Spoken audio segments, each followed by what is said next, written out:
அப்படின்னதும் ஒரு ஆழ்ந்த மௌனம், அதிக பிரியம், அதை விட அதிகமாக பிரார்த்தனை.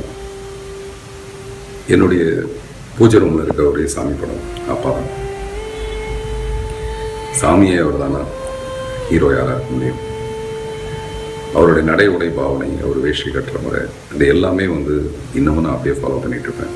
ஜீன்னா அது வெறும் உடல் மொழியில் மட்டுமே இல்லை, மனசில் நிறைய விஷயங்களை அப்படியே உத்தரமாக பதிய வச்சுருப்போம். இப்போ நான் சமீபத்தில் இந்த வெள்ள நிவாரண வேலைகளில் நான் கொஞ்சமாக ஈடுபட்டதுக்கு கூட காரணம் அது அங்கேருந்து வந்த ஒரு நற்செயல் தான். அவருடைய 1 மாத சம்பளத்தை அப்படியே வெள்ள நிவாரண நிதிக்கு எழுதி வச்சுட்டு வீட்டில் திட்டு வாங்குவார். இப்போ என்னுடைய எழுத்து அழகாக இருக்குது, பேச்சு அழகாக இருக்குது. இப்போ கூட அது அழகாக இருக்குது, இல்லாட்டி மீந்திலாம் அது அழகாக தான் இருக்கும். நான் மட்டும் இல்லை, எங்கள் அம்மாவும் அப்படி தான். மல்லினெல்லாம் பயங்கர சொதப்பி பேசுவாங்க. அப்போது அப்பா கிண்டல் அடிப்பார். அந்த கிண்டலை தாங்க முடியாமல் கடவுளே அப்படின்வாங்க. அதுக்கும் அவர் கிண்டலாக சொல்லுவார், நீ கடவுளேன்னு கூப்பிட்டாலே அவர் வரமாட்டார், நீ கடவுளேன்னு கூப்பிட்டா எப்படி வருவார் அப்படின்னு.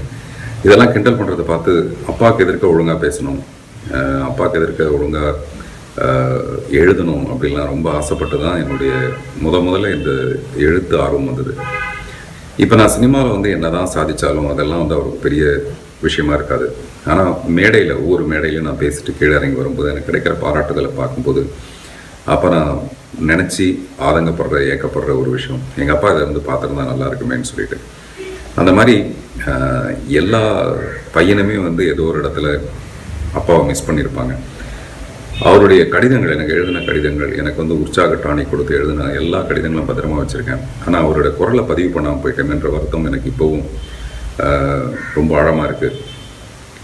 ஒரு நல்ல கணவனாக இருக்கணும்னா, நல்ல மகனாக இருக்க முடியலன்னு ஒரு சூழ்நிலை வந்தது. அதுக்கப்புறம் ஒரு நல்ல அப்பாவாக இருக்கணும்னா நல்ல கணவனாக கூட இருக்க முடியலங்கிற ஒரு கஷ்டமும் வந்தது. ஆனால் இப்போ அந்த நல்ல அப்பாங்கிற அந்த ஸ்தானத்தை மட்டுமே தக்க வச்சுக்கிறதுக்காக நான் நிறைய போராடிட்டு இருக்கேன். அதில் கொஞ்சம் ஓரளவு வெற்றி அடைஞ்சிருக்கேன். எல்லா மகனுக்கும் தன்னுடைய அப்பாவுடைய பெருமை அவன் அப்பா ஆகும்போது தான் தெரியும் அப்படின்வாங்க. ஆனால் எனக்கு அப்பாவுடைய அவமானங்கள், வெளியில் அவர் எவ்வளோ அவமானப்பட்டு வீட்டில் குழந்தைங்க முன்னாடி நெஞ்ச நிமிர்த்தி நடக்கணும்.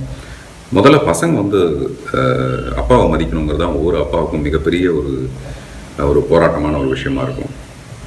அது எங்கேயோ அதை கூட எங்கள் அப்பா நிறைய மிஸ் பண்ண வேண்டிய ஒரு கட்டாயம் வந்தது. எங்களுக்கு தெரிஞ்சது அவருடைய கஷ்டம் கடைசி நேரத்தில். சினிமா மூலமாக எப்படியாவது அவரை சினிமாவில் சம்பாரித்து அவரை காப்பாற்றணும்னு ஆசைப்பட்ட விஷயங்கள் என்னால் முடியாமல் போயிடுச்சு. பட் நான் டெஃபினட்டாக சினிமாவில் ஏதாவது ஒரு வகையில் நான் ஜெயிச்சிருவேன், சாதிச்சிருவேன்ற ஒரு நம்பிக்கையோடு மட்டுமே அவர் போய் சேர்ந்தார். இந்த மாதிரி அப்பாவை பற்றி பேச சொன்னால் ஒவ்வொருத்தருக்கும் ஒரு தீரா நதியாக பேசுகிறதுக்கு ஏகப்பட்ட விஷயங்கள் இருக்கும். இது எல்லாத்துமே ஒரு கலவையாக சமுத்திரகனியோட அப்பாவில் இருக்குங்கிறது என்னுடைய நம்பிக்கை. ட்ரெய்லரை பார்த்ததுக்கப்புறம் எனக்கு அந்த மாதிரி தான் தோணுச்சு. ஒரு மகனுக்குமே உலகங்கிறது அவங்க அப்பா தான். அவர் சொல்லிக் கொடுக்குறது தான் அவனுடைய உலகமாக மாறிடுது. அந்த ஒரு விஷயம் ரொம்ப அழகாக இருந்தது. அதே மாதிரி நல்ல கலைஞர்களுக்கெல்லாம் ரொம்ப பிரச்சனையான ஒரு விஷயம், நல்ல படம் எடுக்கணும்னா நிச்சயமாக அவன் இது வரைக்கும் சம்பாரிச்சதெல்லாம் போட்டு ஒரு படம் எடுக்கணுங்கிற ஒரு கட்டாயம் இன்னமும் தொடர்ந்துட்டுருக்கு. அப்படி ஒரு கட்டாயத்தோடு எடுக்கப்பட்ட இந்த சமுத்திரகனியின் அப்பா இவ்வளோ பெரிய வரவேற்பு கிடைச்ச ஒரு நல்ல படமாக அமைஞ்சிருக்கேன்ட்டு சமுத்திரகனி சந்தோஷப்படணும். அதுதான் என்னுடைய வேண்டுகோள்.